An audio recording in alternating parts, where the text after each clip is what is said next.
Good afternoon everyone, welcome back to Vidyarthi cafe. आज हम लोग 10वीं कक्षा के लिए जो बोर्ड एग्जाम होने वाला है संस्कृत का, उसके हिसाब से जो महत्वपूर्ण टॉपिक है वो डिस्कस करने वाले हैं, समास। ठीक, तो समास टॉपिक में क्या है और कैसे इसके प्रश्न आते हैं बोर्ड के अंदर, ठीक है, वो सारी चीज़ों का हम लोग यहाँ पे डिटेल में डिस्कशन करेंगे। ठीक है, तो आप लोगों को पता ही होगा कि आपके एग्जाम में 4 नंबर का सवाल समास टॉपिक से आता है। ठीक है, तो चलते हैं, डिस्कस करते हैं। पहले देखते हैं समास है क्या, और उसके बाद ये देखेंगे कि भाई प्रश्न कैसे बनते हैं, और साथ में जो प्रीवियस ईयर के प्रश्न जो है उनको भी हम लोग जो है देखेंगे इसमें। ठीक है, तो वीडियो में आगे बढ़ते हैं। तो वीडियो में आगे बढ़ने से पहले यदि आप मेरे चैनल पे आए तो चैनल को सब्सक्राइब कर लीजिएगा, वीडियो को लाइक करिएगा और ज़्यादा से ज़्यादा लोगों के साथ शेयर करिएगा। चलते हैं, सबसे पहले बात करें समास। समास की परिभाषा क्या होती है। ठीक है, सरल सी परिभाषा कहे तो दो या दो से अधिक शब्दों के मेल को समास कहते हैं। दो या दो से अधिक शब्दों के मेल को समास कहते हैं, है ना। आप लोगों को पता ही होगा, संधि पढ़ी है आप लोगों ने, दो वर्णों का मेल संधि होती है और दो या दो से अधिक शब्दों का जो मेल होता है उसे समास कहते हैं। ठीक है, समास शब्द जो होता है उसका शाब्दिक अर्थ की बात करें तो होता है संक्षिप्तीकरण। अब ऑब्वियस चीज है, दो तीन शब्द मिलके एक शब्द बनेगा तो थोड़ा शॉर्ट होगा, है ना, छोटा करना हो गया एक तरह से। ठीक, जैसे फॉर एग्जांपल हिंदी में एक एग्जांपल दे रहा हूं मैं, रसोई के लिए घर। ठीक, रसोई के लिए घर। अब मुझे, अब यहाँ देखते हैं कितने शब्द हो गए, 1 2 3 4। अब इन चारों को मिला के अगर एक शब्द बनाएंगे तो बन जाता है रसोई घर। ठीक है, तो क्या हो गया, दो या दो से अधिक शब्दों का मेल हुआ, और देखो शब्द जो है आपका संक्षिप्त हो गया, यानी कि शॉर्ट हो गया, तो इसका शाब्दिक अर्थ होता है संक्षिप्तीकरण। ठीक, क्लियर होगी बात। सब परिभाषा की बात करें, दो या दो से अधिक शब्दों के मेल को समास कहते हैं, और अगर शाब्दिक अर्थ की बात करें तो समास का शाब्दिक अर्थ होता है संक्षिप्तीकरण। ओके, तो अब हम लोगों को जो है आगे बढ़ना है कि भाई पेपर में सवाल कैसे आते हैं और हमें क्या क्या जो है ध्यान रखना चाहिए। तो आप लोग ध्यान रखेंगे, आपके एग्जाम के अंदर दो टाइप के प्रश्न पूछते हैं समास से। नंबर एक चीज, अगर आपको समस्त पद दे देगा, समस्त पद मतलब जो जुड़ा हुआ शब्द दो या दो से अधिक जो है शब्दों से मिलके बना हुआ, ठीक, तो आपको बोलेगा विग्रह करो, समास विग्रह करो। और या फिर अगर विग्रह दे रखा होगा तो आपको कहेगा समास बनाओ, है ना, समास करो। ठीक, तो दोनों तरीके समझना है, दो टाइप के प्रश्न बनते हैं। ठीक, तो अब आपके अलग अलग समास है, तो हम केवल जो है सारे समास नहीं पढ़ेंगे, हम वही पढ़ रहे हैं जो 10वीं बोर्ड के सिलेबस में है। ठीक है, तो सबसे पहला आपका समास है अव्ययी भाव समास। अब इस समास के नाम से ही स्पष्ट है कि भाई इसमें पहला पद जो होगा वो आपका अव्यय होगा। जो पूर्व पद होगा, पूर्व पद मतलब पहला वाला पद, है ना, पूर्व पद आपका कोई अव्यय या उपसर्ग होगा। क्लियर हो गई बात। पहला पद क्या होगा, आपका कोई अव्यय या उपसर्ग होगा। तो आपके पाठ्यक्रम में जो अव्यय है यानी कि जो उपसर्ग है, केवल वही देखेंगे हम लोग, इन्हीं में से आपके प्रश्न आते हैं। तो कौन कौन से, एक तो हो गया अनु, एक हो गया उप, एक हो गया सह, एक हो गया निर, एक हो गया प्रति, एक हो गया यथा। अब देखो काफी सारी चीजें जो है केवल इनका मीनिंग जानने से ही सॉल्व हो जाती है। जैसे अनु उपसर्ग का प्रयोग जो है दो अर्थों में होता है, एक तो होता है योग्य अर्थ में और एक होता है पश्चात अर्थ में। उसी प्रकार उप उपसर्ग का प्रयोग जो है समीप अर्थ में होता है। सह जो है, आपने अगर कारक उपपद विभक्ति पढ़ी है तो आपको पता ही होगा कि सह, साकम, साधम, समम, इन सभी का प्रयोग के साथ अर्थ में होता है ना, साथ में अर्थ में होता है। ठीक, ओके। निर का मतलब हो गया अभाव, है ना, किसी चीज की कमी कहने का मतलब। यथा, यथा जो है अनतिक्रम में अर्थ होता है, वैसे तो यथा मतलब जैसे होता है, ठीक, तो अनतिक्रम्य अर्थ में हो गया। प्रति का मतलब हो गया आवृत्ति, है ना, मतलब कोई नाउन रिपीट होती है तो उसे आवृत्ति बोलते हैं ना। तो आप देखो ये पूरा जो टेबल दिख रही है, अगर इसको थोड़ा ढंग से समझ लोगे तो आप लोगों का काम वैसे ही इजी हो जाएगा। देखो ध्यान दो, वापस समझते इसको, एक एक को देखते हैं। ठीक, तो देखो मान लो कोई शब्द दे रखा है, उसके आगे अनु आया, जैसे अनुरूपम लिखा हुआ है। ठीक है, अब मेरा वही है कि आपको शब्द दे दिया एग्जाम में, बोला अनुरूपम शब्द में समास कौन सा, हालांकि नाम नहीं पूछता, लेकिन आपने आगे देखा कि अनु है तो हमको पता चल गया अव्ययी भाव समास है। ठीक है, अच्छा, अव्ययी भाव समास है तो हमको क्या करना पड़ेगा, इसका विग्रह करना पड़ेगा क्योंकि जुड़ा हुआ शब्द है। विग्रह करने के लिए क्या करेंगे हम लोग, इस शब्द का मतलब क्या है वो समझेंगे। ठीक, तो अनु उपसर्ग के दो अर्थ होते हैं। क्या क्या अर्थ होते हैं, एक तो होता है योग्यम और एक होता है पश्चात। तो वो तो आपको पश्चात का मतलब होता है पीछे, है ना।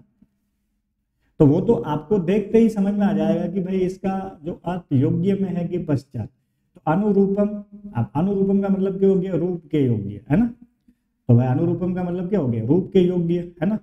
अगर मैं हिंदी में कहूं तो ये हो गया आपका रूप के योग्य, ठीक। तो योग्य किसके लिए बोला, क्योंकि अनु आया हुआ है। तो आपका जो अनु लगा हुआ हो तो ये मान के चलना जो विग्रह वाला दूसरा शब्द आएगा उसमें योग्यम लिखना है। दो शब्द बनेंगे ना, दोनों अलग अलग करेंगे, है ना। तो अनु के लिए क्या आ गया, योग्यम। अब देखो रूप के योग्य, अब रूप के बाद में कौन सा चिन्ह है, काके की चिन्ह है। तो काके की चिन्ह कौन सी व्यक्ति होते हैं, षष्ठी व्यक्ति के होते हैं। रूप शब्द की षष्ठी व्यक्ति क्या हो जाएगी, रूपस्य। तो विग्रह क्या हो गया, रूपस्य योग्यम। समझ गए मेरी बात को। जब विग्रह करेंगे तो जो अनु शब्द का अर्थ है वो उसके साथ में जो शब्द दे रखा है ना उसके पीछे लिखेंगे सीधा सीधा योग्यम। देखो जैसे अनु लिखा तो आपको पता है ना, इसके विग्रह करेंगे तो दो शब्द बनेंगे। तो पहला वाला शब्द आपको डायरेक्ट मिल जाएगा, यानी कि जो दूसरा शब्द आएगा ना पीछे वो तो हो जाएगा योग्य, और आगे वाले में विभक्ति कौन सी लगेगी, षष्ठी विभक्ति लगेगी। आप मीनिंग भी देखेंगे तो भी आपको पता चल जाएगा, ठीक। जैसे अब दूसरा शब्द देख लेते हैं, लिखा हुआ है अनुरथम, अनुरथम, ठीक है। अब अनुरथम में, अनुरथम का मतलब क्या हो गया, रथ के पीछे। अब ये तो क्लियर हो गया देखते ही कि भाई योग्य आएगा कि पश्चात यानी कि पीछे आएगा। तो अनुरथम का मतलब क्या हो गया, रथ के पीछे। तो पीछे को संस्कृत में क्या कहेंगे, पश्चात। देखो मीनिंग जानते ही उसको संस्कृत में अनुवाद करना है। देखो रथ के पीछे, तो रथ के काके की चिन्ह है, रथ शब्द की षष्ठी विभक्ति क्या हो गई, रथस्य, और पीछे को क्या कहेंगे, पश्चात। तो अनुरथम का समास वगैरह क्या हो गया, रथस्य पश्चात। सीधी सीधी बात है। तो आप लोगों को अव्ययी भाव समास के जो है ना एग्जाम्पल जब भी आए तो आप लोगों को देख के कंफ्यूज नहीं होना, बहुत इजीली कर सकते हो। बस शर्त एक ही है कि जो आपके सिलेबस वाले अव्यय है इनका मीनिंग आपको पता होना चाहिए, ठीक। तो एक एक करते हैं, हम सबकी बात कर लेते हैं, ठीक। ओके, अब थोड़ा उल्टी बात भी कर लेते हैं। फॉर एग्जाम्पल जैसे आपको इसका उल्टा पूछ लिया, ठीक है, कि भाई जो है मान लो मैंने ऐसे लिख लिया विष्णु, विष्णु पश्चात, और आपको बोला कि भाई इसका समास बनाना है। तो पश्चात अर्थ में कौन सा उपसर्ग आता है, अनु। ध्यान रखना, अब अनु क्यों लिया, क्योंकि उपसर्ग जो होते हैं वो आगे जुड़ेंगे आपके, ठीक। तो पश्चात अर्थ में आ गया अनु। और अब आपको क्या करना है, जो शब्द दे रखा है जैसे इसमें षष्ठी है तो आप इसका मूल शब्द लिख लेंगे। मूल शब्द क्या हो गया, विष्णु से ही विष्णु बना हुआ है तो मैंने लिख लिया विष्णु, ठीक। और एक चीज क्या करना, जो आपका अव्ययी भाव समास होगा ना वो नपुंसकलिंग एक वचन में होगा तो बन जाएगा अनु विष्णु। देखो ये सारे के सारे आपके नपुंसकलिंग एक वचन में बने हुए, एक दो अपवाद होते हैं उनका ध्यान रखना बस, ठीक है। ये अनुरूपम, अनुरतम, उपवत्सम, समझ गए। तो जो आपका अव्ययी भाव समास होता है 90% 95% केसेस में नपुंसकलिंग एक वचन में होता है। कुछ एक अपवाद होता है उनको याद रख लेंगे, जैसे यथा वाला है, यथाशक्ति, है ना। तो उसको ये थोड़ा सा अलग है, वो ध्यान रखना। बाकी आपके 90% 95% काम वैसे हो जाएगा। और दूसरी चीज आपको एग्जाम में ऑप्शन भी देगा, आगे हम लोग प्रश्न भी देखेंगे, ठीक। तो देखो विष्णु पश्चात लिखा हुआ था तो हमको ये पता चल गया कि पश्चात जो है, पश्चात अर्थ में कौन सा उपसर्ग होता है, अनु उपसर्ग होता है। तो हम लोगों ने आगे अनु लगा लिया और इसका मूल शब्द लगा के इसको नपुंसकलिंग एक वचन में बना लिया, समझ गए। तो क्या बन गया, अनु विष्णु, ठीक। तो चाहे ऐसे बोले चाहे ऐसे बोले, आप आराम से कर सकते हो, ठीक। अब और देखते हैं, ठीक। तो अनु का जो अनु उपसर्ग होता है उसका प्रयोग दो अर्थों में होता है, एक तो होता है योग्य अर्थ में और एक होता है पश्चात अर्थ में। अगर विग्रह में पश्चात या योग्य दिखे तो समझ लेना अनु लगाना है, और जो साथ में शब्द है उसका मूल शब्द बना के पीछे मारन लगा लेना, सिंपल सी बात है ना। विष्णु मतलब विष्णु से बना हुआ है तो विष्णु लिख लिया, ठीक है। जैसे मान लो मैं अनु हरि लिख लूं, ठीक है, अनु हरि। हाँ एक मिनट में विग्रह लिख लेता हूं, मैंने लिख लिया हरो पश्चात, ठीक है, हरो पश्चात। तो देखो पश्चात का, पश्चात अर्थ में कौन सा उपसर्ग होता है, देख लो अनु उपसर्ग होता है। तो पहले तो हम लोग लिख लेंगे अनु, और अनु लिख लिया मैंने। अब हरो जो किससे बना है, हरि से ही बना है ना। तो हरि लिख लिया, और नपुंसकलिंग एक वचन में बनेगा जब आप इसका समास करेंगे तब क्या बन गया, अनु हरिम। क्लियर होगी बात। और अगर यही अनु हरिम लिखा हुआ आता तो आपको अनु का मतलब तो पश्चात होता है, यानी कि हरि के पीछे, तो हरि शब्द की षष्ठी विभक्ति, और अनु का मतलब होता है पश्चात, पश्चात लिख लेते हैं आप लोग। ठीक, दूसरी बात करते हैं, फिर आगे हम लोग ये भी देखेंगे कि भाई जिन बच्चों को जैसे ये हरि शब्द एकार अंत है, षष्ठी विभक्ति क्या होगी पता नहीं चल रहा, उसकी बात भी करेंगे, पहले एक बार देख लेते हैं सारा। ओके, अब देखो ये उप लिखा हुआ है, तो उप उपसर्ग का प्रयोग समीप अर्थ में होता है। अब देखो समीप को पास में भी बोलते हैं, लेकिन आप लोग जो है ना सीधा यही याद रखना, उप उपसर्ग का प्रयोग समीप अर्थ में होता है। ऐसा क्यों कह रहा हूँ, इससे आपको समास विग्रह करने में आसानी हो जाएगी। जैसे यहाँ लिखा हुआ है उपवृक्षम, क्या लिखा हुआ है, उपवृक्षम। ठीक, तो उपवृक्षम का मतलब क्या हो गया, वृक्ष के पास, है ना। उप उपसर्ग का प्रयोग किस अर्थ में होता है, समीप अर्थ में होता है, तो आप वृक्ष के समीप लिख लो। ठीक है, पास में तो आपको याद रखना, पास और समीप एक ही चीज है, तो वृक्ष के समीप, तो आपको क्या करना है, वृक्ष शब्द में षष्ठी विभक्ति लगानी। के चिन्ह कौन सी विभक्ति का होता है, षष्ठी का होता है, क्या हो गया, वृक्षस्य, और समीप जो है ना, तो समीप को लिख लो समीपम। तो आपको समझ में आ गया कि भाई उप के लिए मैं क्या बोल रहा हूँ, उप का मतलब पास में भी होता है, ठीक है, लेकिन आपको समीप वर्ड याद रखना, समीप का मतलब भी पास में होता है। अब ऐसा याद रखने का फायदा क्या है कि भाई आप विग्रह करेंगे तो आपको आसानी रहेगी कि समीपम लिखना है। ठीक, ओके, तो सीधा सिंपल सा कॉन्सेप्ट है। आगे उप दिखा तो समझ लो विग्रह करते वक्त समीपम वर्ड लगाना है, और साथ में षष्ठी विभक्ति। क्यों, क्योंकि इसका मीनिंग देखोगे तो काके की चिन्ह आएगा। ठीक है, तो आपको 4 ऑप्शन मिलेंगे, तो अपने आप एक षष्ठी विभक्ति लिखा हुआ और समीपम लिखा हुआ मिल जाएगा आपको। ठीक, ओके, अच्छा इसका उल्टा देखते हैं। अब मान लो ये लिखा हुआ आ गया रामस्य समीपम, का उल्टा भी तो पूछ सकता है। उल्टा मतलब क्या हो गया, आपको विग्रह देगा और कहेगा समास करो, यानी कि समस्त पद बना के लिखो, यानी कि समास करके लिखो, शब्द बना के लिखो, कहने का मतलब। ठीक, तब आपको क्या करना है, समीपम लिखा हुआ है, समीपम के लिए कौन सा उपसर्ग आता है, उप आता है, साथ में शब्द कौन सा है, मूल शब्द लिख लो राम, और मैंने क्या बताया था अभी, अव्ययी भाव जो समास होगा, नपुंसक लिंग एक वचन में होगा तो पीछे मालत लगा दो, क्या बन गया, उपरामम। क्लियर होगी बात। ठीक, अब जैसे देखो मान लो लिखा हुआ है गंगायाः समीपम। ठीक है, गंगाया समीपम लिखा हुआ है, वही बात। अब आपको समास करना है, यानी कि शब्द बना के लिखना है ना। तो गंगाया समीपम आया मान लो, तो आप क्या करेंगे, पहले तो लगा लेंगे उप। ठीक है, उसके बाद देखो कौन सा शब्द है, मूल शब्द गंगा है, तो आप गंगा शब्द को नपुंसक लिंग बनाना है तो बन जाएगा उपगंगम। बहुत ही सरलता से बना सकते हो। ठीक है, क्या बन जाएगा, उपगंगम। ठीक, तो देखो सीधी सिंपल सी बात है, क्या करना है आपको, सीधी सिंपल सी बात ये है कि पहले देखो कि अगर आपको पूरा शब्द दे रखा है और आपको कहे कि भाई विग्रह करो, तो आप लोग ध्यान रखना, जब भी विग्रह करोगे तो आपका जो क्या कहते हैं उसको, शब्द है ना, अगर उसके आगे उप लगा हुआ है तो ध्यान रखना विग्रह में आ जाएगा, समीप में आ जाएगा, और जो शब्द उप के साथ में दे रखा है उसमें षष्ठी विभक्ति लगा लोगे। क्लियर हो गई बात मेरी, समझ गए मेरी बात। ठीक, अब आगे चले तो 2 उपसर्गों के बारे में आपको पता चल गया, कौन कौन से चलेगा, कौन कौन से उपसर्गों के बारे में पता चल गया। एक तो अनु, ठीक, अनु का प्रयोग जो है योग्य या पश्चात अर्थ में होता है, और एक आपको पता चल गया उप उपसर्ग के बारे में। ठीक है, उप का प्रयोग समीप अर्थ में होता है। अभी तक जो दोनों उपसर्ग पढ़े हैं उन दोनों में षष्ठी विभक्ति का प्रयोग हुआ है ना, मतलब जो उसके साथ में शब्द है उसका विग्रह करते वक्त षष्ठी विभक्ति का प्रयोग करेंगे। क्लियर, अब आगे बढ़ते हैं। तीसरा आ गया सह। सह का मतलब होता है वैसे तो साथ में, लेकिन यहाँ आप ध्यान रखेंगे सहित। ठीक, आप लोगों ने कई बार सुना भी होगा, है ना, जैसे आप लोगों ने सुना है जैसे कि परिवार का मतलब आपको पता है, लेकिन जब शादी का इन्विटेशन कार्ड आता है तो लिखा हुआ आता है सपरिवार, है ना, क्या आप लोग सपरिवार आमंत्रित है। तो सपरिवार का मतलब क्या हो गया, परिवार सहित, है ना। तो आपको ध्यान रखना आगे आगे सही स लगा हुआ है तो विग्रह करते वक्त सहित शब्द का प्रयोग करना, सहितम शब्द का प्रयोग करना। जैसे अब मैं इसी का विग्रह करूं कि सपरिवार लिखा हुआ है और नपुंसक लिंग एक वचन में हो गया तो सपरिवारम लिखा हुआ आएगा आपके। मैं वापस लिख लेता हूँ, क्लियर करते हैं। फॉर एग्जाम्पल सपरिवारम लिखा हुआ है आपके, ठीक है, सपरिवारम। अब सपरिवारम लिखा है, ठीक, तो आपको पता चल गया कि भाई ये जो स है इसका मतलब होता है सहितम। ध्यान रखना विग्रह करते वक्त जो ये उपसर्ग वाला जो उपसर्ग का जो भी अर्थ होगा वो दूसरे शब्द के रूप में लिखेंगे, यानी कि पीछे चला जाएगा।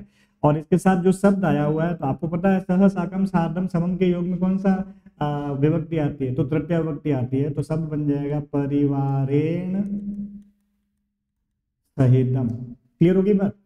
तो क्या हो गया इसमें कि भाई आगे अगर स लगा हुआ हो, देखो सह लिखा है लेकिन आगे आपको स जोड़ा हुआ दिखेगा, सह नहीं दिखेगा। समझ गए मेरी बात?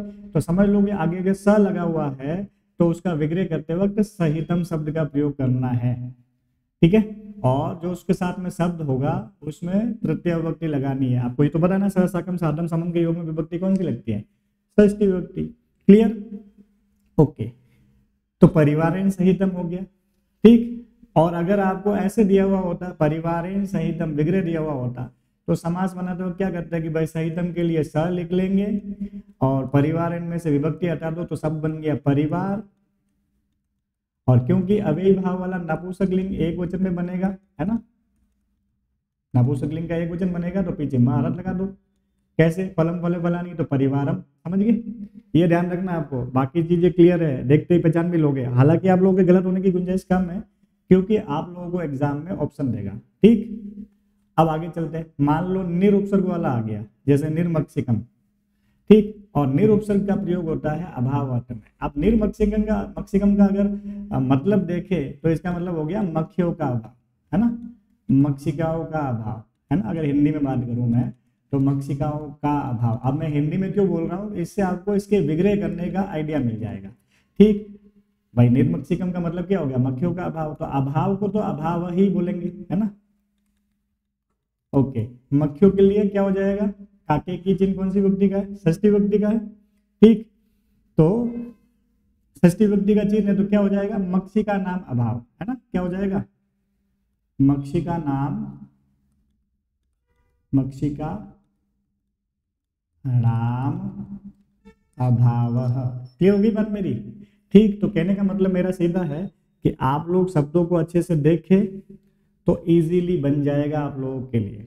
ठीक है, और आगे चले। अब जैसे यथा लिखा हुआ है, ठीक है, अब किसी भी शब्द के आगे अगर यथा आए तो उसके विग्रह में अनतिक्रम में लगाना है। ठीक है, तो अनतिक्रम में लगाना है और जो साथ में विभक्त जो शब्द दे रखा है उसमें लगा लो, वही नपुंसक लिंग का एक वचन करना है। ठीक है, तो आप देखो यथाशक्ति आया हुआ है ना। अब यथा का प्रयोग जो है अनतिक्रम में होता है, यथाशक्ति आया हुआ है आपके। ठीक, तो क्या हो जाएगा? शक्तिम, सॉरी सिक्ति लिख लिया मैंने, हो जाएगा आपका शक्तिम। और यथा का मतलब क्या होता है? अनतिक्रम्य। ठीक, क्लियर होगी बात? अब लास्ट वाला भी देख लो। अगर किसी शब्द के आगे प्रति उपसर्ग आ जाए, ठीक है, तो प्रति का मतलब होता है आवृत्ति, मतलब रिपीटेशन। तो प्रति के साथ जो भी शब्द आया हुआ हो उसको 2 बार लिख लेना और उस शब्द में या तो द्वितीय विभक्ति या सप्तमी विभक्ति दोनों में से एक लगा सकते हैं। जैसे प्रतिग्रहम आया हुआ है, ठीक है, अब प्रतिग्रहम आया हुआ है तो प्रति का मतलब क्या होता है? रिपीटेशन होता है। तो इसके साथ जो शब्द आया उसको 2 बार लिख लो। क्या हो जाएगा? ग्रहम, ग्रहम प्रति। ठीक है, तो या तो द्वितीय विभक्ति लगा लो या सप्तमी लगा लो, या ऐसे भी लिख सकते हो ग्रहे, ग्रहे प्रति। समझ गए? दोनों में से एक चीज लगा लो। ठीक, तो केवल ये एक टेबल याद अच्छे से रख लोगे तो आपका काम इजी है। और देखो विग्रह आ जाए, मान लो जैसे मैंने मान लो विग्रह दे दिया और आपको बोला समस्त पद बनाओ, मैंने मेरे विग्रह दे दिया वर्षम, वर्षम प्रति। ठीक, तो रिपीटेशन किस में आता है? प्रति में आता है, तो लिख लो प्रति और दोनों में से एक शब्द को लिख लो, क्योंकि जोड़ेंगे तब रिपीटेशन नहीं आएगा ना, शब्द बनाएंगे तब रिपीटेशन नहीं होता है। नपुंसक लिंग एक वचन बनाना क्या बन जाएगा? प्रतिवर्षम। क्लियर हो गई बात? अब चले आगे। ठीक, अब ध्यान दो, यहां मैंने वही चीज बताई, सारी चीज मैंने डिस्कस कर ली ऑलरेडी, कि अगर समस्त पद में अनु उपसर्ग आता है, मतलब समस्त पद मतलब समझे, जैसे अभी लिखा था अनुरथम, तो ये समस्त पद है, मतलब जो जोड़ा हुआ शब्द है, अगर उसमें अनु आता है तो जब हम लोग उसका समास विग्रह करेंगे तो योग्यम शब्द का या पश्चात शब्द का प्रयोग करेंगे। जैसे इसमें हमने किया था अभी ना, देखो बताते वापिस। जैसे अनुरूपम आया है, 1 मिनट इंक लेने दो। जैसे अनुरूपम आया हुआ है, ठीक, तो आप देखो इसका जब विग्रह किया तो योग्यम शब्द का प्रयोग किया, नीचे वाले में पश्चात शब्द का प्रयोग किया। अब वही बात है, मैंने बताया था अनुरूपम का मतलब रूप के योग्य, अनुरथ मतलब रथ के पीछे, है ना। तो काके की चिन्ह आते हैं तो इनमें जो इसके साथ शब्द होगा उसमें षष्ठी विभक्ति लगा के अनु का जो मीनिंग है वो शब्द के पीछे लिख लेंगे। समझ गए? अब ये सारी चीजें हम जो है पहले वाली स्लाइड में ही डिस्कस कर चुके हैं, मैं फटाफट वापस बता देता हूँ। तो अगर जुड़ा हुआ शब्द है समस्त पद, उसमें अगर उप आ जाए तो जब विग्रह करेंगे तो समीपम लिखेंगे। क्या कह रहा है? उत्तर पद में। उत्तर पद मतलब अब जो ये शब्द दे रखा है उसमें दो शब्द है ना, तो दूसरा वाला शब्द बनेगा उसमें समीपम लगाएंगे। ये स्विच हो जाता है ना, अर्थ हम आगे ले आते हैं और अनु का जो अर्थ होता है वो पीछे लिखते हैं, वो वाली बात है। ठीक, स आ जाता है आगे लगा हुआ, तो जब विग्रह करेंगे तो सहितम शब्द का प्रयोग करेंगे। सह भी आ सकता है, तो आपको ऑप्शन दिया हुआ रहेगा, दोनों में से क्लियर हो जाएगा आपको। अगर निर आया हुआ है उपसर्ग, तो जब विग्रह करते हैं तो अभाव शब्द का प्रयोग करते हैं। और प्रति आया हुआ है तो उसके साथ में जो भी शब्द दे रखा हो उसको दो बार लिख लेंगे। उस शब्द में या तो द्वितीय विभक्ति रहती है या फिर सप्तमी रहती है, और उन दो बार रिपीट करने के बाद उसके पीछे जो है प्रति लिखेंगे। जैसे अभी मैंने बताया था ना, मान लो मैं लिख लूं प्रति मासम, ठीक है। अब इसका विग्रह करेंगे तो हम क्या बन जाएगा? मासम, मासम प्रति। क्लियर हो गई बात मेरी? ठीक, तो यही चीज जो हमने पहले बताई थी वही है इसमें। अगर यथा लगा हुआ हो तो आप विग्रह करेंगे तो जो दूसरा शब्द बनेगा उसमें अनतिक्रम में लिखेंगे। क्लियर हो गई बात? अब कुछ एग्जांपल्स देख लेते हैं, ठीक, आपको और स्पष्ट हो जाएगा। देखो समलम लिखा हुआ है, आगे स आता है, मतलब क्या हो जाता है? जब विग्रह करेंगे तो जो दूसरा वाला पद बनेगा उसमें सहितम लिखा हुआ आएगा, या फिर सह आता है या फिर सहितम आता है। तो देखो यहाँ पे सहितम वाले कितने शब्द हैं, तो ये कट गया अपना, ये कट गया अपना। अब इन दोनों में से कोई उत्तर है तो आपको पता है ना कि भाई सह साकम साधम समम के लिए विभक्ति कौन सी आती है? तृतीय आती है। देखो इसमें षष्ठी है, तो ये आपका उत्तर है। क्लियर? अब देखो फिर से आया, देखो उपग्रामम। अब देखो उप उपसर्ग का मतलब किस अर्थ में होता है? पास में, यानी कि जिसको बोलते हैं समीपम, ठीक है। तो आप देखो समीपम कहाँ आया हुआ है? एक ही जगह आया हुआ, सीधा उत्तर निकल गया। ठीक है, ये कट गया, ये कट गया और ये कट गया। अच्छा फिर भी देख लेते हैं इसको। उपग्रामम का मतलब हो गया गांव के समीप। तो काके की अर्थ में कौन सी विभक्ति होती है? षष्ठी विभक्ति। तो देखो षष्ठी लिखा हुआ है। अब देखो निर्जनम, निर उपसर्ग का प्रयोग किस अर्थ में होता है? अभाव अर्थ में। तो जहां अभाव है वही आपका उत्तर है, तो एक ही जगह अभाव है। ठीक, फिर भी इसका मतलब क्या होता है? निर्जनम, जन मतलब लोग होता है, लोगों का अभाव है ना। काके की चिन्ह में षष्ठी विभक्ति है तो लिखा हुआ है जना नाम अभाव। अब देखो अनुरथम है ना, तो अनुरथम लिखा हुआ है, तो अनु उपसर्ग का प्रयोग जो है या तो पश्चात अर्थ में होता है या फिर योग्य अर्थ में होता है। ठीक, तो आप पश्चात या योग्य आपको दिख जाएगा, तो एक ही जगह पश्चात लिखा हुआ, बाकी कहीं नहीं लिखा हुआ, सीधा पकड़ा गया। अच्छा अनुरथम का मतलब हो गया रथ के पीछे, काके की चिन्ह, तो देखो रथ शब्द में जो है षष्ठी विभक्ति लग गई आपके। क्लियर हो गई बात? फिर देखो ग्रहम, ग्रहम प्रति, दो बार रिपीट हुआ और प्रति आया हुआ है, तो आपको क्या करना है? प्रति के साथ में ही केवल एक ही बार वो शब्द लिख लो, क्या बन जाएगा? प्रतिग्रहम। ठीक, तो प्रतिग्रहम कहाँ लिखा हुआ? एक ही जगह लिखा हुआ है। ठीक, तो समास करते वक्त क्या करना है? समास विग्रह करते हुए क्या करना है? आपको क्लियर हो गया। अब देखो यथा आया हुआ है, तो यथा शब्द का प्रयोग किस अर्थ में करते हैं? अनतिक्रम्य अर्थ में करते हैं। एक ही जगह आया हुआ है अनतिक्रम्य, है ना, तो सीधा पकड़ा गया। देखो फिर से यथामति आया हुआ है, यथा जो है यथा शब्द का प्रयोग किस अर्थ में करते हैं? अनतिक्रम्य में। एक ही जगह आया हुआ मतिम अनतिक्रम्य। बस ये ध्यान रखना, यथा के साथ जो शब्द है उसमें द्वितीय विभक्ति लगाएंगे जब विग्रह करेंगे, जैसे मतिम, शक्तिम। क्लियर? ओके, देखो संगालेन सहितम। अब सहित अर्थ में अब जोड़ना है, इस बार क्या करना? शब्द बना के लिखना है, समास करना है। ठीक, तो सहितम आए तो आगे हम लोग स ले लेते हैं उपसर्ग। ठीक, और जो शब्द दे रखा है उसका मूल शब्द ले लो, तो मूल शब्द है श्रृंगाल, है ना, विभक्ति हटा दी इसमें से, मूल शब्द लिया। और मैंने क्या बताया था? अभी हम जो भी शब्द बनते हैं वो नपुंसक लिंग एक वचन में बनते हैं, तो सश्रृंगालम बन गया। ठीक है, तो सश्रृंगालम कहाँ है? एक ही जगह। क्लियर हो गई बात मेरी? काम इजी है, थोड़ा ध्यान से करना। चले आगे। अब दूसरा समास आप लोगों का है तत्पुरुष समास। तत्पुरुष समास में क्या होता है? दो शब्द दिए हुए होते हैं, उनमें विभक्ति का लोप होता है। ठीक है, शब्द को देखोगे तो देखना कि कारक के कौन से चिन्ह का लोप हो रखा है। ठीक, तो उसको देखते ही पता चल जाएगा। और जो विभक्ति का लोप हो रखा है विग्रह करते वक्त पहले वाले शब्द में वो विभक्ति लगानी है। ठीक, क्योंकि बीच में ही लोप होगा, बीच में लोप होगा तो वो चिन्ह किसके बाद आएगा? पहले वाले शब्द के बाद में आ जाएगा। ठीक, जैसे फॉर एग्जाम्पल यहाँ ग्राम गता लिखा हुआ है। अब देखो ग्राम गता का मतलब होता है गांव को गया, तो गांव को गया, तो गांव में गांव को गया हुआ कहने का मतलब, तो अब को चिन्ह कौन सी विभक्ति का है? द्वितीय विभक्ति का है, तो यहाँ पे द्वितीय तत्पुरुष है। ठीक, द्वितीय तत्पुरुष का मतलब क्या हो गया? जो गांव शब्द है उसमें द्वितीय विभक्ति लगा लो, क्या बन गया? ग्रामम। गतः। समझ गए मेरी बात? यानी कि शब्द दे रखा है तो जो चिन्ह छिपा हुआ है विग्रह करते वक्त पहले वाले शब्द के अंदर वही वाली विभक्ति लगाएंगे। अब पहले वाले के अंदर क्यों लगाएंगे? तो आप उसको मीनिंग देख लो ना, गांव को गया हुआ है, ये चिन्ह किसके बाद आया? पहले वाले शब्द के बाद में आया, इसीलिए पहले वाले में विभक्ति लगा लेंगे, जो चिन्ह है वो वाली। दूसरे वाले शब्द को छेड़ना ही नहीं है, जैसा है वैसा ही लिखना। ठीक, क्लियर हो गई बात मेरी? अगर समास करने के लिए कहे, जैसे ये हस्तेन निर्मित आया हुआ है, अब दो शब्द है तो पहले वाले शब्द के पीछे जो विभक्ति है उसको हटा दो, तो मूल शब्द क्या हो गया? हस्त, और दूसरा शब्द जोड़ लो, सीधा बन गया निर्मितम। ठीक है, तो आपको क्लियर हो जाएगा। अब जैसे हस्त निर्मितम आ गया तो हाथ से बना हुआ, तो से चिन्ह कौन सी विभक्ति का होता है? तृतीय का होता है, तो मतलब पहले वाले शब्द में तृतीय विभक्ति लगा लो, क्या बन जाएगा? हस्तेन निर्मितम। ठीक है, दोनों तरीके आपको ध्यान रखने हैं। ठीक, तो तत्पुरुष समास में बेसिकली कुछ नहीं है, आपको कारकों के चिन्ह याद होने चाहिए और जो विभक्ति का लोप है वो वाली विभक्ति लगा देना। अगर शब्द दे रखा है पहले वाले शब्द में कोई विभक्ति लगी हुई है, ठीक है, तो विभक्ति हटा के दोनों शब्दों को जोड़ दो। जैसे भोजनाय में चतुर्थी विभक्ति लगी है, ठीक, तो अब मूल शब्द ले लिया भोजन और दूसरा शब्द जोड़ लिया तो बन गया भोजन वस्तु। भोजन भोजन के लिए वस्तु है। ठीक, तो आपको सीधे सीधे ध्यान रखना है कि पूर्व पद में यहाँ जो विभक्ति होती है ना, तत्पुरुष समास का नाम उसी के आधार पे होता है। अब देखो, आपको नाम तो पूछता नहीं, इसलिए मैंने नाम का जिक्र अभी तक नहीं किया। अब जैसे यहाँ द्वितीय विभक्ति का लोप हो तो द्वितीय तत्पुरुष समास, जैसे यहाँ तृतीय विभक्ति है, तृतीय विभक्ति का लोप हो गया है ना, तो तृतीय तत्पुरुष समास जब विग्रह करोगे तो वापस तृतीय लग जाएगी।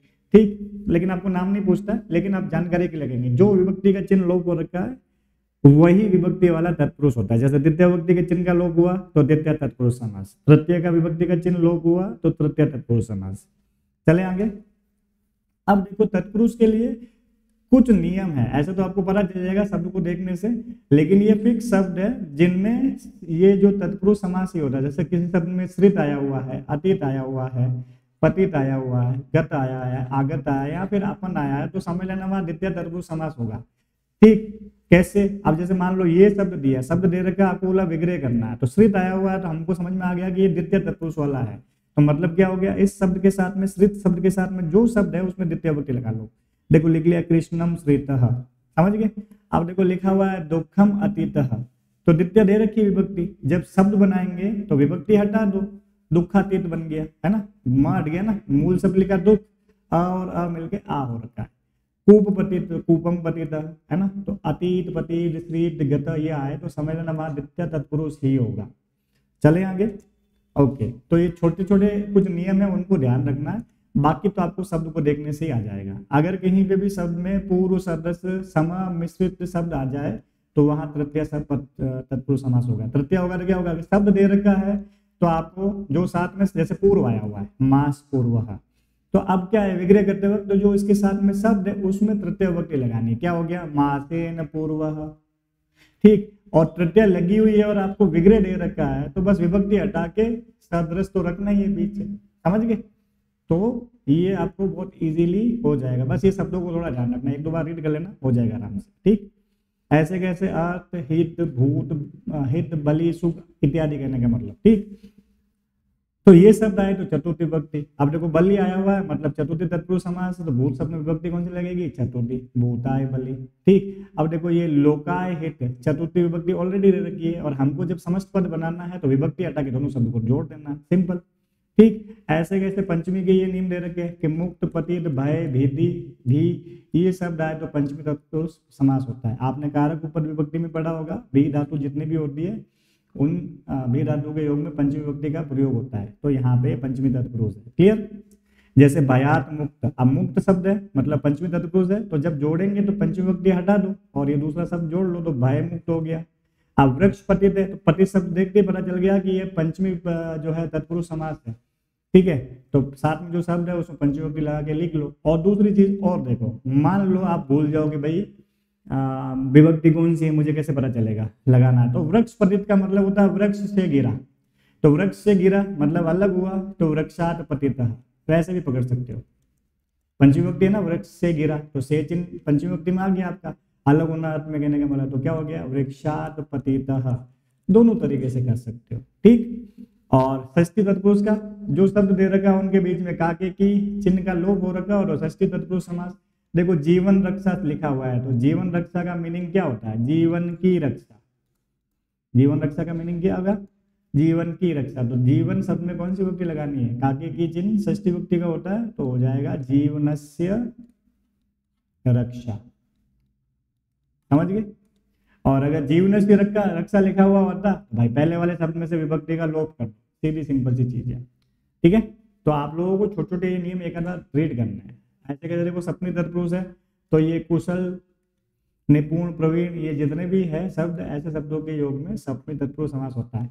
और वैसे अगर इनका मीनिंग जान लो, मान लो कोई बच्चा भूल जाता है, तो पठन कुशल का मतलब क्या होता है? पढ़ने में कुशल। तो ऑब्वियस चीज यहाँ में चिन्ह छिपा हुआ है, तो आप सप्तमी विभक्ति का प्रयोग करेंगे। पढ़ने में कुशल, तो पठन शब्द में सप्तमी विभक्ति लगे, पठने कुशल। शास्त्र निपुण का मतलब हो गया शास्त्र में निपुण, तो शास्त्र शब्द में सप्तमी विभक्ति लगाई, है ना, क्योंकि में चिन्ह कौन सी विभक्ति का होता है? सप्तमी का होता है। क्लियर? तो आप इनके कुछ सवाल दे रखे वो भी देख लो। वायुमंडलम, वायु का मंडल, है ना, तो वायुमंडल। ठीक, षष्ठी विभक्ति, ये ध्यान रखना। अब देखो ध्यान रखो आप कि अब आपको राम शब्द, लता शब्द याद है, लेकिन वायु उकारांत शब्द है ना, तो भाई इसकी षष्ठी विभक्ति अगर आपने शब्द रूप याद कर रखे, गुरु वगैरह, हरि जो भी है, हरि वगैरह, तो कर सकते हो। लेकिन अगर नहीं याद है किसी बच्चे को, जैसे हरि शब्द की षष्ठी विभक्ति क्या होती है, तो जिस शब्द के अंत में ई आया हुआ है, तो आप जो है ई का गुण क्या होता है? आ प्लस ई मिलके ओ बनता है।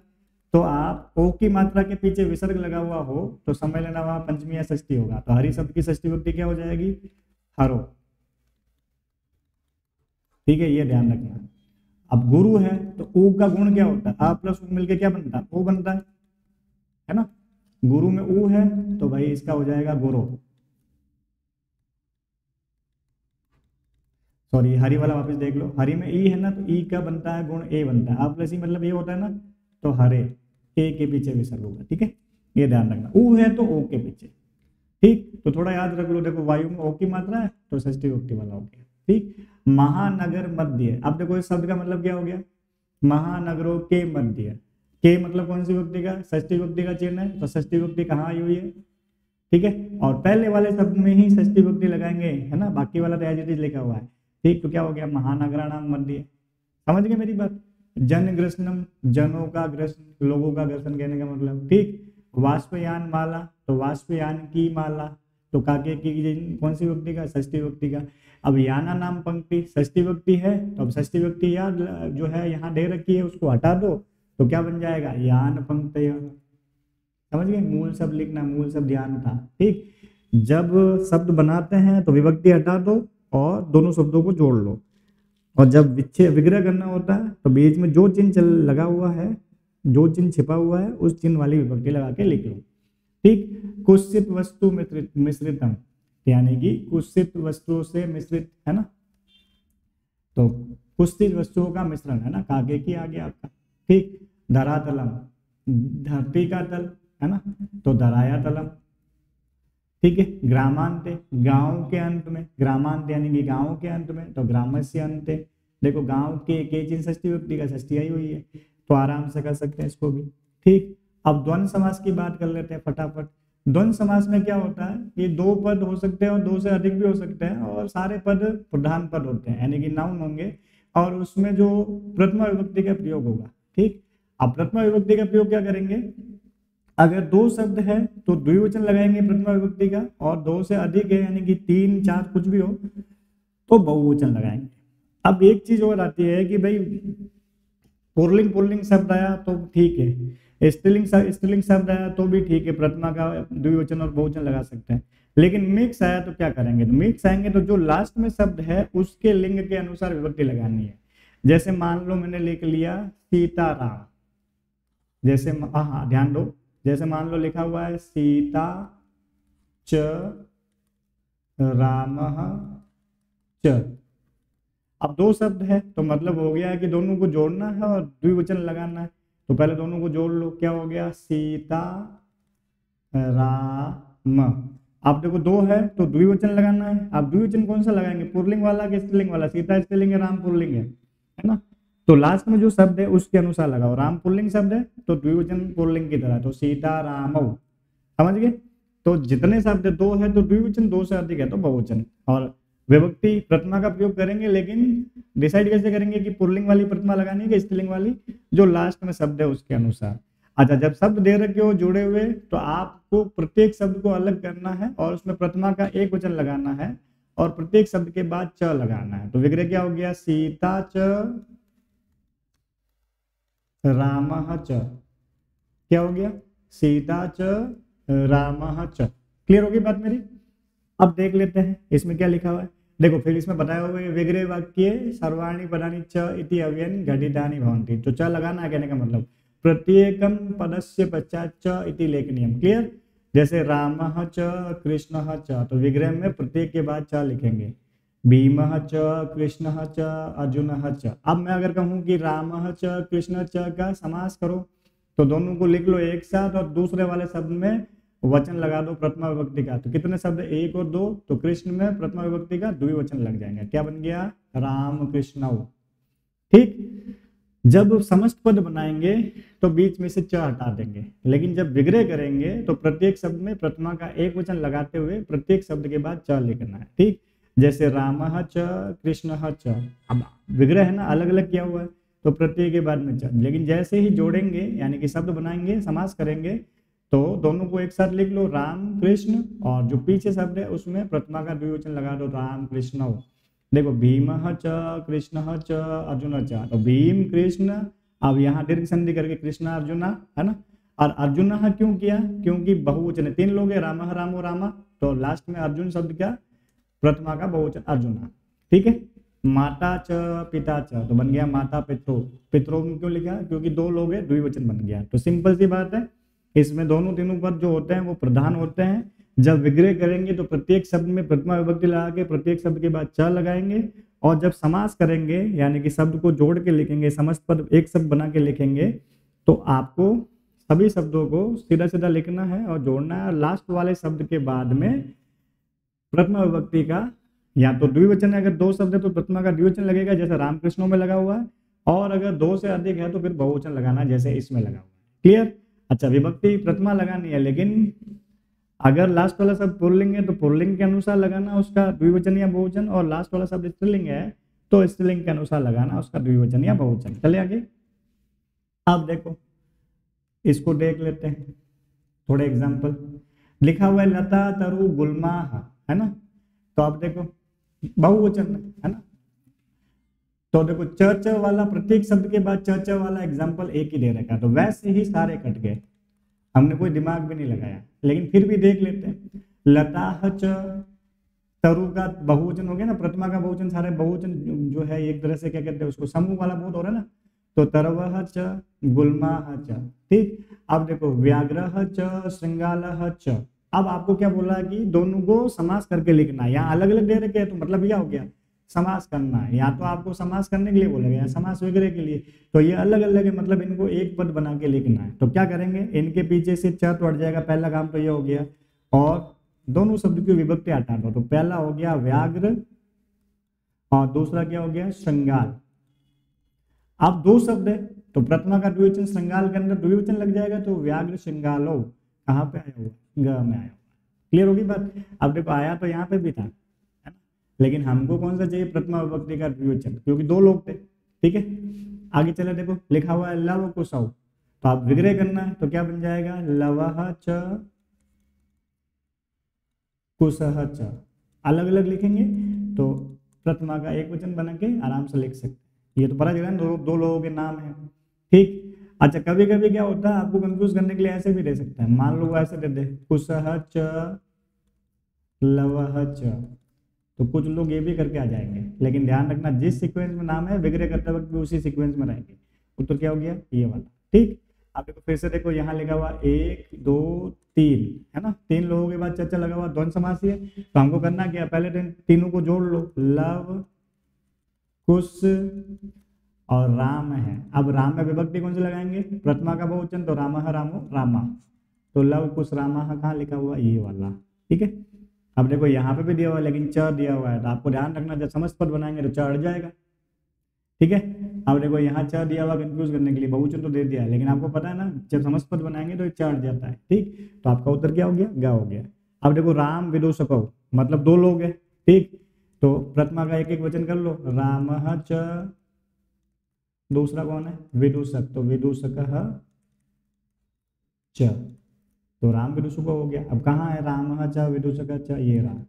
ठीक है, अब देखो यहाँ द्वि वचन करके लिखा है, तो प्रैक्टिकली आपको पता होना चाहिए कि जब जोड़े हुए 2 शब्द है इसलिए द्विवचन किया है। ठीक है, तो जब विग्रह करेंगे तो उनका प्रथमा का एक वचन लगा के प्रत्येक शब्द के बाद में च लगाना है। ठीक है, तो भीम च अर्जुन च, आप 2 लोग हैं तो वही भीम प्लस अर्जुन को जोड़ दो तो दीर्घ संधि भी हो जाएगी, भीमा अर्जुन, और 2 जन है तो अर्जुन में द्विवचन लगा लो, प्रथमा का द्विवचन तो अर्जुनो, ये हो गया आपका। ठीक, फिर देखो ये ऋतुओं का है, ग्रीष्म वसंत शिशिरः, 3 ऋतु है तो तीनों को अलग अलग करके प्रत्येक के बाद में च कहाँ है, तो एक ही जगह दिख रहा है, ग्रीष्म च वसंत च शिशिरः च। ठीक, तो द्वंद्व समास भी एकदम इजी है, थोड़ा सा ध्यान रख के करना है। लास्ट समास और देख लेते हैं, बहुब्री समास। बहुब्री समास में क्या होता है कि जो आपको शब्द दिया हुआ है उसमें अन्य अर्थ की प्रधानता होती है। ठीक है, अस्मिन समासे सामान्यतः पद द्वयम भवितुम अर्हति, यानी कि 2 शब्द होते हैं इसमें, पहला पद दूसरा पद, है ना, लेकिन अर्थ जो है किसी तीसरे का ही निकलता है। ठीक है, अन्य अर्थ प्रदान होता है, मतलब तीसरे अर्थ की प्रधानता होती है। ठीक है, एक अभी 2 प्रकार का होता है, सामान्य बहुब्रीय और व्याधिकरण बहुब्रीय। अब सामान्य बहुब्रीय में क्या होता है, जो भी 2 शब्द दिए हुए हैं उन दोनों में समान विभक्ति होती है। ठीक है, जैसे यहाँ नीलकंठ दिया हुआ, अब देखो कंठ नीलकंठ दिया हुआ है यानी कि ये पुल्लिंग की बात कर रहा है, तो जब इसका विग्रह करेंगे तो यस्य स लिखेंगे, है ना, यस्य सह। ठीक, और दोनों शब्दों को अलग अलग करके लिख लेंगे। ठीक, क्या हो जाएगा, नीलः कंठः यस्य स। क्यों लिखा यस्य सह, क्योंकि ये पुल्लिंग है। अगर स्त्रीलिंग होता तो यस्या सा लिखते, है ना, पुल्लिंग में यस्य सह, स्त्रीलिंग में यस्या सा लिखेंगे। ठीक है, ये ध्यान रखना आपको। थोड़ा और आगे देखते हैं। अब देखो यहाँ नीलह कंठ है ना, तो नीलकंठ का ना तो कोई नील का मतलब है और ना ही कंठ का, यानी कि किसी तीसरे आदमी की बात करें तो नीलह कंठः यस्य स, अर्थात भगवान शिव की बात कर रहे हैं। ठीक, तो इसका विग्रह इस तरीके से होता है। ठीक, चले आगे। और देखो यहाँ मेंशन कर लिया कि यहाँ पुल्लिंग शब्द है इसलिए जो है विग्रह में हमने स का प्रयोग किया। ओके, अब दूसरी प्रकार होती है ना व्याधिकरण। इसमें क्या होता है कि जो शब्द दिए हुए हैं उनमें विभक्ति जनरली अलग अलग विभक्तियों का प्रयोग किया जाता है। ठीक है, अब देखो विषकंठ, अब विषकंठ का मतलब तो हो गया ना, विषकंठ में है जिसके, कहने का मतलब है ना, अब विषकंठ में है जिसके, है ना, तो कंठ में अर्थ निकल रहा है ना, तो विषम कंठे यस्य स। अब देखो यस्य स क्यों लिखा, फिर से देखो पीछे विसर्ग आया हुआ है ना, मतलब पुल्लिंग है। ठीक, और आपको देखते ही पता चल जाएगा शब्द को कि भाई ये कौन सा समास है। देखो अभी तक हमने जो देखे हैं उनके अनुसार सोचते हैं, क्या ये अव्ययभाव समास है, बिल्कुल नहीं है, क्योंकि पहला पद कोई अव्यय या उपसर्ग नहीं है। उसके बाद हमने कौन सा समास देखा था, तत्पुरुष समास, तो यहाँ पे क्या काके की चिन्ह छिपा हुआ है, विष का कंठ नहीं होता है ना, विष कंठ यानी कि विष कंठ में धारण करने वाले की बात कर रहे हैं। ठीक, तो यहाँ पे जो है तत्पुरुष समास भी नहीं है। द्वंद्व समास है क्या, नहीं है, 2 शब्द तो दिख रहे हैं लेकिन 2 शब्द के हिसाब से द्विवचन होना चाहिए था, नहीं है यहाँ पे द्वंद्व समास भी। ठीक, तो वो भी क्लियर हो गया। तो अब विषकंठ में है जिसके की बात की है, तो विषकंठ में तो विषम कंठे हो गया, और मैंने क्या बोला था, पुल्लिंग आया पीछे विसर्ग आया तो यस्य स शब्द का प्रयोग करना है। क्लियर, तो विषकंठे यस्य स। अब देखो चक्र पाणी, चक्र का मतलब चक्र, पाणी मतलब हाथ में, है ना, तो चक्र पाणो यस्य स, है ना, तो पाणो हो गया। अब यस्य स क्यों लिखा, पीछे विसर्ग है, पुल्लिंग की बात करें, चक्र पाणी कौन है, चक्र हाथ में जिसके, भगवान विष्णु श्री कृष्ण की बात कर लो, यस्य स इसलिए लिखा क्योंकि पुल्लिंग है। ठीक, और अभी बताया था मैंने कि भाई आपको हरि शब्द की षष्ठी विभक्ति बताई थी। ठीक है, तो वो होती है आपके हरे, और ये जो है पाणो जो शब्द है ना, ये सप्तमी विभक्ति है, यानी कि हाथ में है जिसके। ठीक है, वो तो आपको सबको देखने से पता चल जाएगा। गदा हस्त, गदा हस्त मतलब क्या हो गया, गदा हाथ में है जिसके। ठीक है, तो गदा हाथ में, तो गदा हस्ते यस्य स। ठीक है, शब्द को देखने से मीनिंग, गदा हस्ते का मतलब क्या हो गया, गदा हाथ में है जिसके, तो गदा को गदा ही कहेंगे, हाथ में मतलब सप्तमी विभक्ति है, तो गदा हस्ते, और यस्य स क्यों लिखेंगे, पीछे विसर्ग है मतलब पुल्लिंग है ना। भीम की बात करें, गदा हस्ते यस्य स, पुल्लिंग होगा तो यस्य स लिखना है, ठीक है। ओके, तो कहने का मतलब ये हो गया कि आप शब्दों को देखेंगे तो आपको क्लियर हो जाएगा, ठीक। कंपेयर करो, आप देखो प्रीवियस ईयर के प्रश्न है वो देख लेते हैं। भार वेदनया, भार वेदना, वेदना का मतलब तो पता है ना, दर्द तकलीफ। तो भार वेदना का मतलब क्या हो गया, भार की वेदना, ठीक है। तो भारस्य वेदनाया, पहले वाले शब्द के अंदर जो विभक्ति छिपी हुई है आपको समझ में आ गया होगा, तत्पुरुष समास है और षष्ठी तत्पुरुष समास, भार की वेदना, ठीक। अब देखो ये तो एग्जांपल अभी देखा था, लता धरु गुलमा। अब देखो द्वंद्व समास है, same same similar similar category के, तो प्रत्येक के बाद में च वाला एग्जांपल रहेगा आपका, तो तरा लता च, तरवह च, गुलमा च, क्लियर। बाकी में दो दो शब्द दे रखे हैं, तीसरा गायब था। अब देखो रामस्य समीपम, समीप पद में कौन सा उपसर्ग होता है, उप होता है, ठीक है। तो यहाँ सभी के आगे उप लगा हुआ है, ठीक। ओके, तो फिर क्या करेंगे, तो जो साथ में शब्द है उसमें विभक्ति हटा दी मैंने, और नपुंसक लिंग एक वचन में बनता है अव्ययी भाव समास, ठीक है। क्योंकि समीप पद का मतलब उप होता है ना, तो उप लगाते अव्ययी भाव समास हो गया। और अव्ययी भाव समास में जो समस्त पद होता है नपुंसक लिंग एक वचन में होता है, मतलब जिसके अंत में म हलंत है वो वाला, क्लियर। चले आगे, ये आपके 2022-23 में एग्जाम में आए थे, ठीक। ओके, अब देखो ये भी बहुत इजी है, समझ में आ ही गया होगा देख के, प्रत्येक के बाद में च आया हुआ है और जितने शब्द है तो लास्ट वाले शब्द में प्रथमा का वो वाला वचन लगा लो, दो है तो द्विवचन लगा लो। लिखा हुआ है पिक, विभक्ति हटा दी मैंने, और ये काक, दो लोग हैं तो काक शब्द में कौन सा लगाना है, द्विवचन लगाना। अब देखो यहाँ तयो आया हुआ मतलब ये षष्ठी विभक्ति का हुआ, पिक का कयो, ठीक है।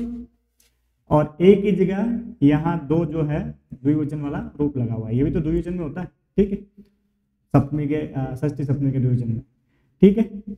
विमूढ़ी मधुरम ना वदति, तो विमूढ़ी मतलब मूर्ख बुद्धि वाले है ना, यानी कि मूर्ख बुद्धि वाला है जो वो मधुर नहीं बोलता, क्लियर। तो ये से आ गया, आगे चले। अब देखो ये 23-24 में आए थे, वन राज पदाय, तो वन राज पदाय का मतलब क्या हो गया, पदाय में देखो षष्ठी विभक्ति है, षष्ठी सॉरी चतुर्थी विभक्ति है, चतुर्थी विभक्ति का मतलब हो गया के लिए, ठीक है। तो पदाय का मतलब हो गया पद के लिए, तो वन राज पदाय का मतलब क्या हो गया, वन राज के पद के लिए। के आया मतलब कौन सी विभक्ति हो गई, षष्ठी विभक्ति हो गई, ठीक। तो पहले वाले शब्द में षष्ठी विभक्ति कहाँ आई हुई है, ये रही, तो वन राज पदाय, वन राजस्य पदाय, सॉरी, ठीक। दूसरे वाले को तो छेड़ते नहीं थे, आगे वाले में जो विभक्ति छिपी हुई है वो वाली विभक्ति लगा के लिखना, ठीक है। क्लियर हो रही बात मेरी। अब देखो ये यस्य सा वाला है मतलब आपके बहुब्री वाला है, तो इनको जोड़ के लिख लो, है ना। जैसे नील कंठ यस्य सा, तो नीलकंठ, ठीक। अब यस्य सा है तो मतलब ये स्त्रीलिंग वाला रूप बनेगा इसका, ठीक है, ये वाला जिसमें देखो सब जुड़े हुए, कृपया आर्ध हृदया, समझ गए, ठीक। चले आगे। अब देखो कुश लघु आया हुआ है, दो लोग हैं, दोनों के बाद च लगाना, पहले कौन आया हुआ, कुश, तो ये कुश, फिर लव, तो ये लव, दोनों के बाद च आया हुआ है, च आया हुआ है, खत्म, है ना। चले आगे। प्रजा सुखे, है ना, प्रजा सुखे यानी कि प्रजा के सुख में। अब प्रजा के सुख में कौन सी विभक्ति है, षष्ठी विभक्ति, षष्ठी विभक्ति वाला कहाँ है, प्रजा नाम सुखे। सव्यवधानम, स आगे आया हुआ है मतलब विग्रह करते वक्त सहितम लगाना है ना, सहितम लगाना है विग्रह करते वक्त। तो सहितम कहाँ कहाँ है, तो भाई सब जगह सहितम दे रखा है, आगे सह भी दे रखा है, तो सहितम या सह दोनों में से एक होता है। ओके, तो फिर दूसरी चीज क्या रखनी है कि भाई जो स होता है या सह होता है उसके लिए विभक्ति कौन सी आती है, तृतीया। तो आपको ये देखना है कि सह या सहितम के साथ तृतीय विभक्ति कहाँ आई हुई है, तो एक ही जगह आई हुई है, व्यवधान सहित। क्लियर होगी बात मेरी, बहुत ईजी है, आराम से करना है, ठीक है। अब देखो पहले वाले शब्द के बाद में विभक्ति लगी हुई है, तो मतलब ये विभक्ति हटा के लिखना, दोनों शब्द को जोड़ दो, तो कहाँ है, कल रवे में तृतीय विभक्ति है, तो यहाँ देखो तृतीय लगी हुई है, यहाँ पे भी तृतीय लगी हुई है, ठीक है, यहाँ पे भी तृतीय लगी हुई है, तो यहाँ विभक्ति हटा के लिखा, ठीक है। जैसे भाई आप लोगों ने देखा है ना, पठने कुशला, पठने कुशला, तो पठने में सप्तमी विभक्ति दी, अब इसको जोड़ेंगे तो पठन कुशल हो जाएगा, समझ गए मेरी बात को। तो विभक्ति हटा के जोड़ना है, तो विभक्ति हटा के जोड़ लिया, क्लियर। काक चेष्टा, काक चेष्टा, सॉरी, कौए के समान चेष्टा है जिसकी, है ना। अब देखो आप मीन इसको शब्द को देखते ही समझ जाओ, काक और चेष्टा, कौए के समान चेष्टा वाला, यानी कि कोई न कोई व्यक्ति होगा, है ना। तो यह आया हुआ मतलब पुल्लिंग है, तो काक इव चेष्टा यस्य सह, ठीक है। वाची पटु तो वाक पटु, ये सप्तमी विभक्ति है, वाणी में जो है पटु कहने वाला, तो वाक पटु शब्द बनेगा, ठीक है। फिर देखो वही बात है, इसका उल्टा है, पहले पूछा था जो लताश्च तरवश्च गुल्माश्च, तो जोड़ दो सब में विभक्ति हटा के, च हटा के, और लास्ट वाले में बहुवचन कर लो, तो कहाँ कहाँ हो गया, लता तरु गुल्मा, है ना, लास्ट वाले में लग गया। क्लियर। और ध्यान रखना, अब ये सोचो कि तरु लिखा हुआ था, यहाँ तरु कैसे आया, तो भाई तरु शब्द उकारांत है, और तरु शब्द की उकारांत से रहता है ना, तो तरु शब्द की प्रथमा विभक्ति का बहुवचन तरवह होता है, ठीक है, तो कंफ्यूज नहीं होना है, ठीक। तो ये आप लोगों का समास टॉपिक था जो हम लोगों ने फटाफट देखा है, महत्वपूर्ण है आप लोगों के एग्जाम की दृष्टि से। 4 सवाल 5 में से 4 करने हैं आपको, 4 नंबर का सवाल है, ठीक है, तो आराम से करिएगा, तो वीडियो को अच्छे से देखिएगा, समझिएगा, अगर डाउट हो तो मेरे से संपर्क करिएगा। ओके, तो आज के लिए बस इतना ही। एक और एग्जाम्पल सॉरी रह गया था, ये तो कर ही सकते हो। तो स व्यंग्यम लिखा हुआ है, तो स किसके साथ आता है, सहितम वाले में, सहितम शब्द का दे रखा है, तो फिर आपको पता है ना स के योग में विभक्ति कौन सी लगती है, तृतीया, और तृतीय विभक्ति कहाँ है, यहाँ पे केवल एक ही जगह है, ठीक है, और आराम से हो गया, ठीक है। तो बस आज के लिए बस इतना ही, मिलते हैं नए वीडियो के अंदर। ओके, धन्यवाद।